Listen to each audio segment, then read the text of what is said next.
Hi, I'm Brian Alexander, road test editor at driverside.com. This is the 2010 Lexus RX 450h, H meaning hybrid.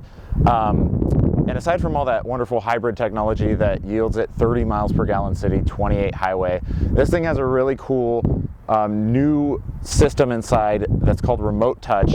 And it works a bit like a computer mouse, a little bit like a touchscreen nav system. So sort of picture the two combined. We're going to show you a quick demo of it. It's a pretty cool system and something that once you get used to, you kind of forget how to live with things like iDrive that run off a dial. So we'll show you that in a second here.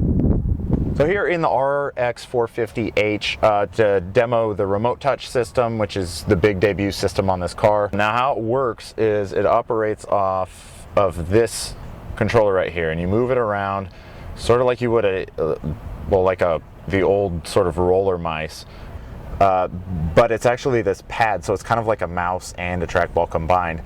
And the way this works is there are icons on the screen, and it scrolls around like a mouse. But what's kind of cool about it is when you hit one of these icons, it's sort of a designated spot, and there's some force feedback in the controller. So as I scroll over these icons, I can actually feel what I'm touching on this controller.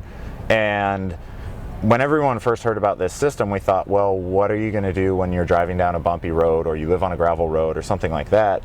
Because the mouse is going to be bouncing all over the screen because the car's moving around, your hand can't stay stable on it.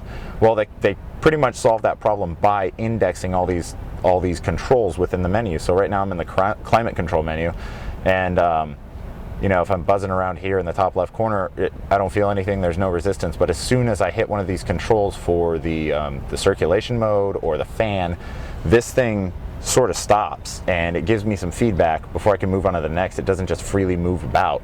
So I can actually feel that I'm touching something. And that's really good for a couple reasons. It helps you keep your eyes on the road because you're touching something. You're not sitting there staring at it. Am I centered? What's going on? Am I on that icon? And am I on the one next to it? And just for general control, you feel like you've got a lot of control over the system. So it's pretty cool. The features are, there's normal navigation. It also has audio activation, so you don't even have to use this controller.